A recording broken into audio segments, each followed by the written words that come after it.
insightful idea where people came here and they could go up because staircases were already built. And others who would have come here with that staircase would have to build that staircase themselves to be able to climb up. Not everybody has the capacity and the resources to be able to build staircase to climb up. So they will have to climb on others people's staircase. So it brings us to the issue of opportunities and mentorship. How do people assess other people's staircase? What are the processes? What are the wisdom keys to do that? I think the majority of human beings, not only in Ghana, but all over the world, would find fulfillment working with somebody, for somebody, under somebody. It is the easiest way to find fulfillment in life. Human ego may tell you, why should I be under? But not everybody can do the heavy lifting and stay the mental focused on a path to get things done. Not everybody can do that. And not everybody is born at the prime time for something to happen, because most things happen within certain time frames, and when you miss that time frame, it's difficult for you to do it. So most people will have to learn how to work with people and how to work in established organizations and how to give of their best and how to find fulfillment in doing that. If everybody feels that they have to set up their own, we're going to create a lot of frustrated people. We're going to get people who are successful short term but can't sustain it. So I think one of the biggest skills that people must develop, and especially in this part of the world, is how to learn and find fulfillment being part of something that is not yours. It is a critical, it's an emotional thing, because all of us want to own something. And sometimes in owning, you destroy yourself because you don't have all the range of skills. And probably you were not born at the right time. I mean, if you look at all the major industries, if you take the computer industry, the first generation of computer people, they were all born within the same time. You know, whether it's Steve Jobs or Bill Gates, and all the others, Linux, and all of them were born in the same. If you look at the second generation of the Google and Yahoo and Facebook, it all occurs in a certain era. If you start outside of that era, it's so difficult for you to have the foothold to go and do it. You know, only a few people born out of season, like the Apostle Paul described himself, out of season, and yet becomes prominent. Only a few people born outside of a prime time when something is happening end up doing very well. So there's so many factors people have to consider. And sometimes there's a first season and then there's a second season of the same thing. And you have to really read the times well to know whether this is the time for me to start or this is the time for me to belong to something that has already been started. A few years ago, I was going to do a presentation similar to the argument you have made. So I did a research on some of the world's topmost CEOs and discovered that most of them were actually not founders of the companies they were leading. And so I'm looking at the world top earners, and people were CEOs of other people's companies and were earning a lot more than the others.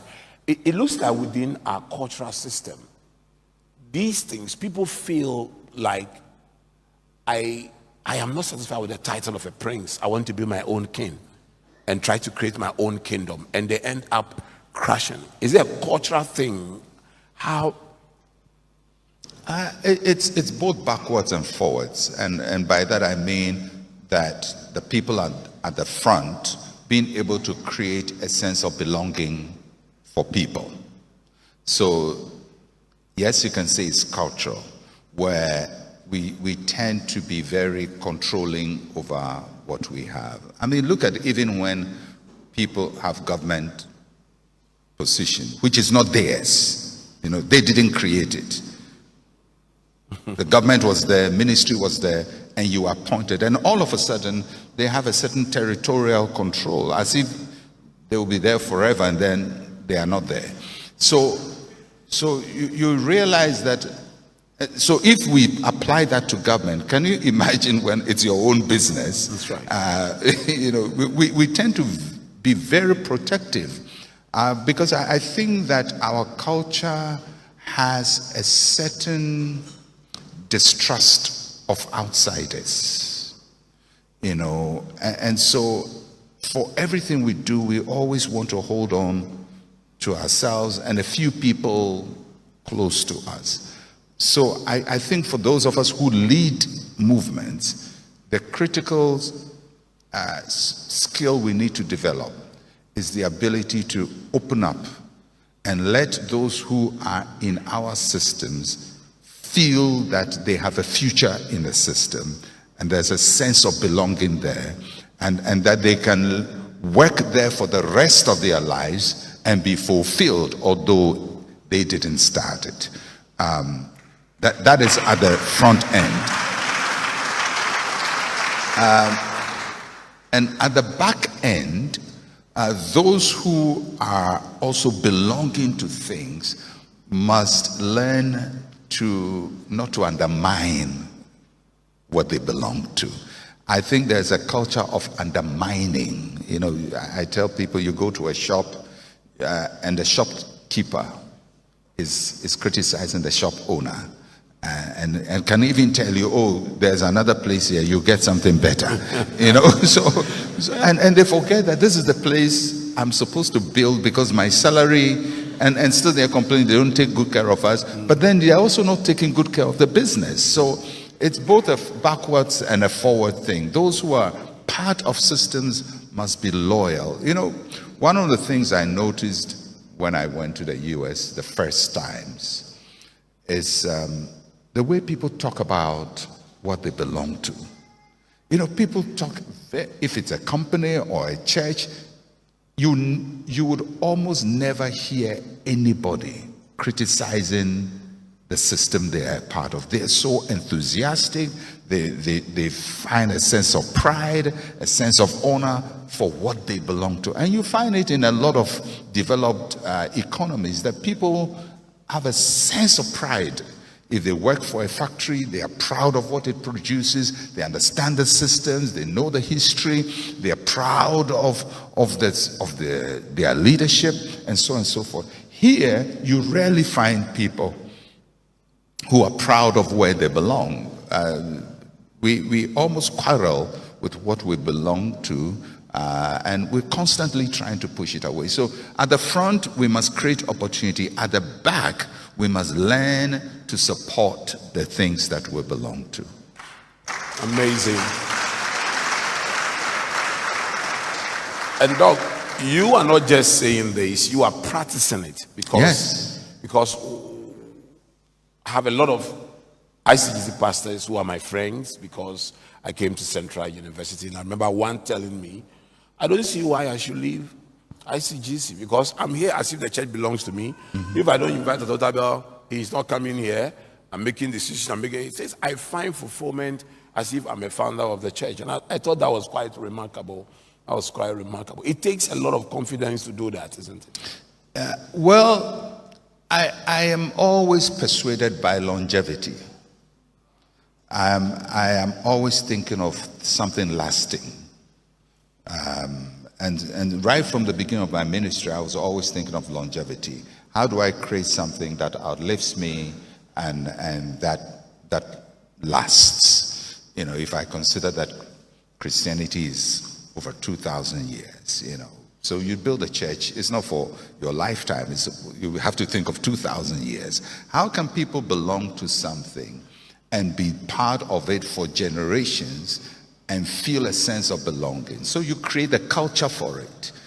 We've created the same culture at the Central University. I mean, we've had succession of leaders and people work there. It's their life work, it's their endeavor. That's the front.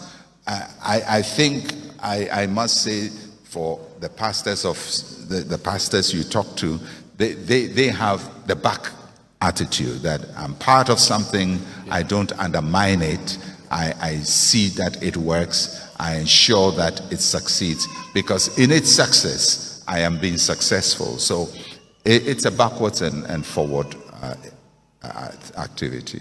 Amazing conversation with Dr. Mensah Otabil. Now it's your turn to ask your questions, and I'm sure the team. Okay, Cassandra, you're asking questions from Facebook. From Facebook, and then if we're here, you also want to ask questions when Cassandra finishes. What are the provisions for them? So some come here and some will come here. Okay.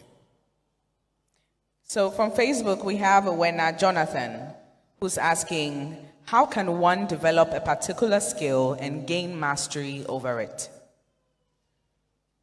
So how can one develop a particular skill and gain mastery over it?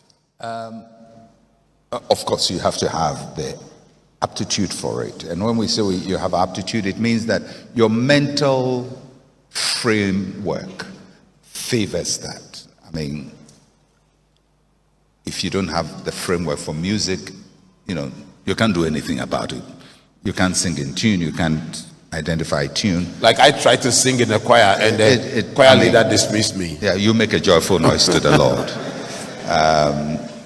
So first you have to have the mental aptitude for it.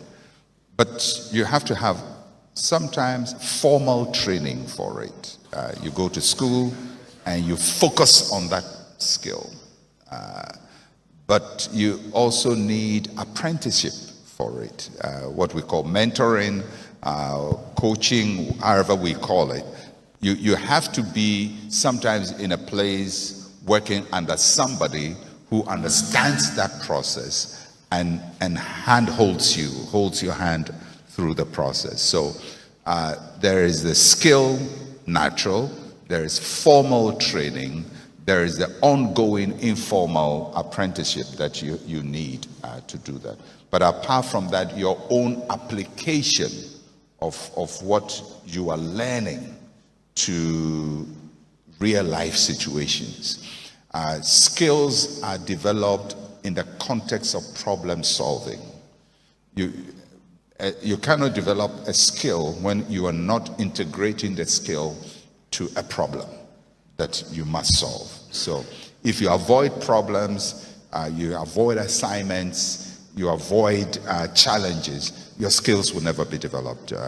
You would have a certain level, but it would not really manifest at a big level. The second question, thank you very much for that answer. The second question is from Nini Eric Asamamle Cleme, who's asking if you've ever failed before and how did you handle the failure? Can you say that again? Take your time and ask it then. Okay. So I'll take that again. He's asking if you have ever failed before, and if you have, how did you handle the failure? I think I have failed before. I think so. I don't think in boxes. Oh, this is a failure, this is a success. It's life. You are doing life, you are living your life. And sometimes in a day or in a week, there are things you try that don't work. I mean, everybody tries something, it doesn't work. You want to do this, it doesn't work. So it's not like one big failure or one big success. So I don't think in those categories like this is a failure and that's a success. It's you're doing life, you meet roadblocks, You find a way to negotiate them. You find setbacks, and you learn how to avoid things, and so on and so forth. So let's not box our lives into success and failure. I think when this either or, it's not a good way of mental conditioning. You live in life. You are alive every day. You go to work every day. You work every week. You work every year. Something